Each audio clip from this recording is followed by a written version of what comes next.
Friends எல்லாருக்கும் வணக்கம். Welcome back to morning 16. இன்றைக்கி பார்த்திங்கன்னா மணி 9:15 ஆகுது. என்ன பிரேக்ஃபாஸ்ட் பண்ணிட்டேன் அப்படிங்கிறத பார்க்கலாம். இங்கே வந்துட்டு இது அரிசி சேமியா கடையில் வந்து திருச்சிட்டு வந்து பண்ணது. அது வந்து சேமியா புட்டு.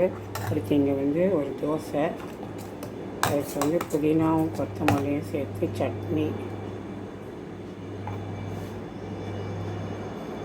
அடுத்து வந்து இங்கே சின்ன சின்னதாக பப்படாக போட்டுருக்கேன்.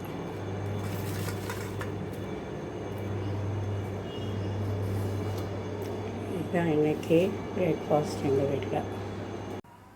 இங்கே வந்து சேமியா புட்டு நெய் போட்டு சுகர் ஃப்ரீ போட்டு வச்சுருக்கேன். அது வந்து நேற்று மாவு வந்து வடை மாவு மீதியாக இருந்தது. அது சின்ன சின்னதாக உருட்டி போட்டது. அது இது வந்து நான் சாப்பிட போகிறேன்.